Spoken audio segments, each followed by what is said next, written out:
Hey there, and welcome aboard the Maritime Pilot, the podcast where we dive into the stories behind ships, the sea, and the science that keeps us connected to our oceans.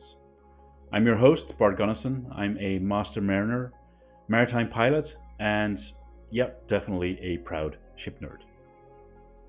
Today, we're setting course for a story that's got everything: big dreams, cutting edge tech, political drama, and a ship that was supposed to lead Belgium into a new era of marine science. But instead, it's tied up at the docks in Zeebrugge.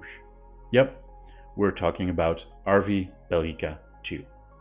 Now, this was meant to be Belgium's pride, a €54 million floating research lab that could take on the Arctic, the Atlantic, and everything in between. But here we are in 2025, and the ship's not exploring the deep. It's gathering dust and rust. So what happened? That's exactly what we're going to unpack in the next 25 minutes. Buckle up.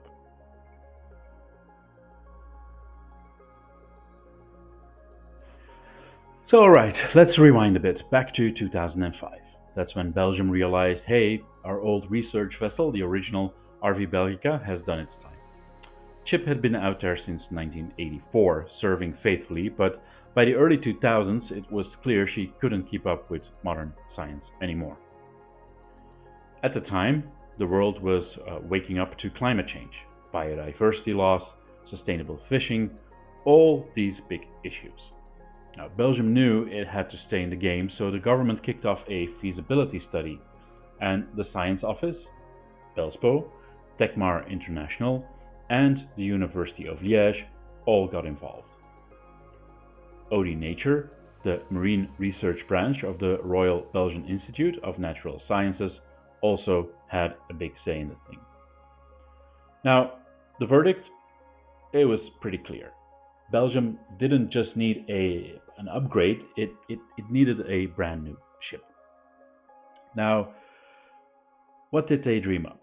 Well, a high-tech, eco-friendly, all-purpose research vessel that could handle everything from biology to deep-sea geology, and go from the Arctic all the way to the Mediterranean while doing it. And we're talking about a ship that could reach 5,000 meter depths, with AUVs, ROVs, the whole package. Plus, of course, it had to be green, meeting strict MARPOL 3 Tier 3 environmental rules to keep its footprint as light as possible. The price tag, you wonder? Between 40 and 60 million euros, depending on how fancy you wanted to get. By 2013, they settled on a 54.45 million, 40 VAT included. A serious investment, but Belgium saw it as necessary to stay relevant in international marine research. Fast forward to 2016, the Council of Ministers gave the green light. They launched an international tender in 2017, and by the end of that year, Freire Shipyard in Spain got the gig for 53.7 million euros, just under budget. The dream was finally starting to take shape.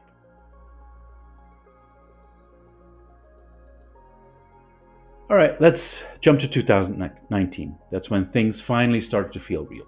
Construction of Belgica II kicked off on February 13th at the shipyard with the ceremonial steel cutting. From there, it was just full steam ahead. The ship's design, well, that was a collaboration with Rolls-Royce Marine, and they didn't cut any corners. Every detail was about making the ship top tier for science and as eco-friendly as possible. By March, the keel was in place, and on February 11, 2020, Belgica II made her big splash, with a launch that had all the bells and whistles. By the end of 2021, she was handed over to Genevieve, the operator, and arrived in her new home port of Zeebrugge. She was ready for action. Now, let's geek out a bit. That's what I like to do. Belgica II is 71.4 meters long and 16.8 meters wide. Her draft, 4.8 meters. She's built for endurance, up to 30 days at sea without needing to refuel. She can carry 28 scientists and 12 crew, making her a floating science campus. And the equipment, Well, it's also next level. Deep sea research at 5,000 meters, AUVs, ROVs, she's got it all. There's dynamic positioning for super precise station keeping, ice 1C reinforcement so she can handle polar conditions, and she's quiet too, meeting those DNV GL Silent R acoustic standards, so marine life doesn't get spooked. Inside, she's got over 400 square meters of lab space. 5 dry labs, 3 wet labs, a coordination room, and slots for 7 20-foot containers. Everything needed to study seabeds, ocean currents, marine biodiversity, you name it. And like we said, she's green. Tier 3 compliant, low emissions, small footprint, the whole lot. She was built to sail around 300 days a year. Well, that was the plan. But, as we'll see, that didn't exactly happen.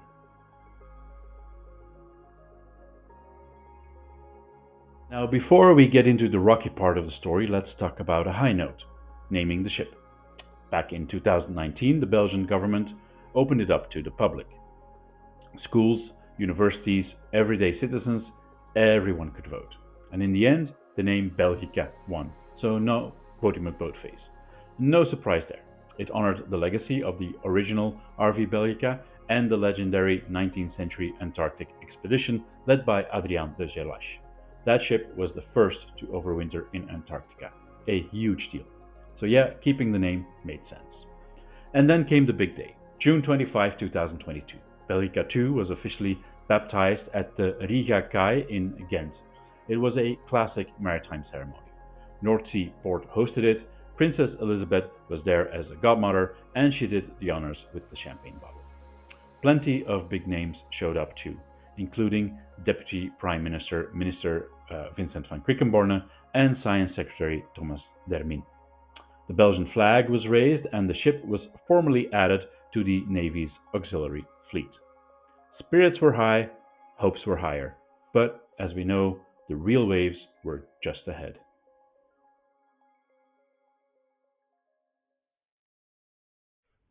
So by late 2021, Belgica II was assigned to Genevier, a French company under Ifremer, France's top marine research institute.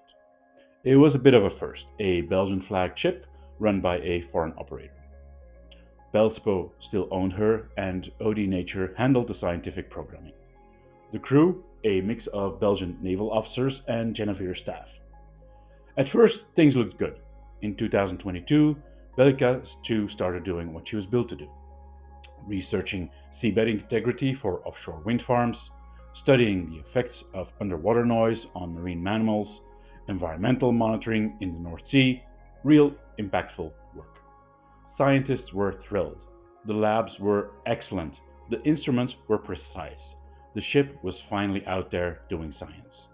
But the smooth sailing didn't last. By 2023, the storm clouds rolled in.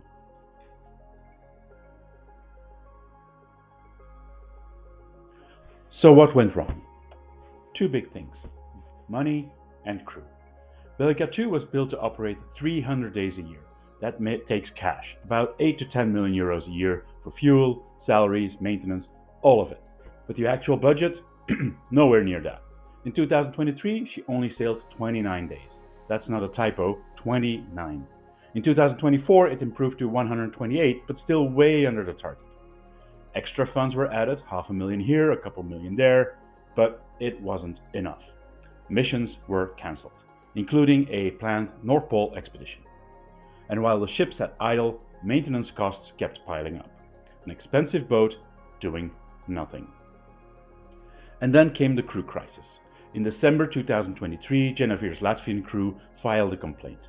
They said Genevier was trying to apply Latvian labor laws, with lower wages and fewer protections, on a Belgian ship. That violates international maritime law. Belgian authorities investigated, and the complaints were valid. The contracts weren't up to standard. Labor rules weren't followed. Genevier was told to fix it. They didn't. So by the end of 2024, Genevier pulled the plug and terminated the contract. Belgica II was left with no crew, stuck in Zeebrugge.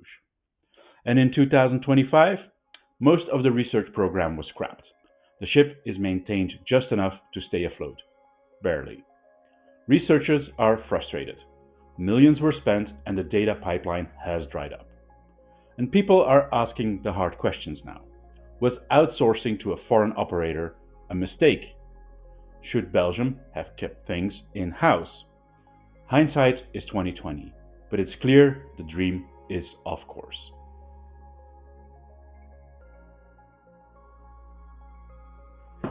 So what happens next? Well, the government has a choice. Try to make up with Genevieve or find a new operator. A new tender is in the works, but it's complicated. It'll take at least a year. And with Belgium's government basically dragging their feet, decisions are getting delayed across the board. Science Secretary Thomas Dermin has been honest. There is no telling when Belgica II will be back in action. And that's hard to hear, especially considering the cost. Right now, we're spending 2 to 3 million euros a year just to keep her docked. The cancelled 2025 program was supposed to include vital work on seabed mapping and offshore wind farm impact studies. Losing that ground weakens Belgium's role in marine research. The legal fight with Genevieve is still going on. It's likely shape how future foreign operated ships are managed under Belgian flags. But for now, the research community is pushing hard. Fund the ship properly, resolve the crewing issue, and maybe, just maybe, bring operations back under Belgian control. Now don't get me wrong, Belgica II is still a world-class vessel. With the right team and the right budget, she could sail again and do everything she was built to do. But time is ticking, and every month she sits idle, that dream drifts further away.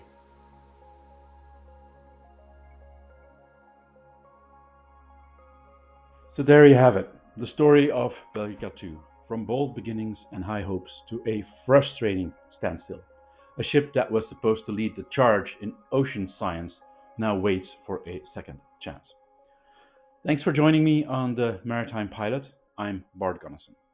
If you enjoyed this episode, give it a share, drop us a review, give it a like, subscribe.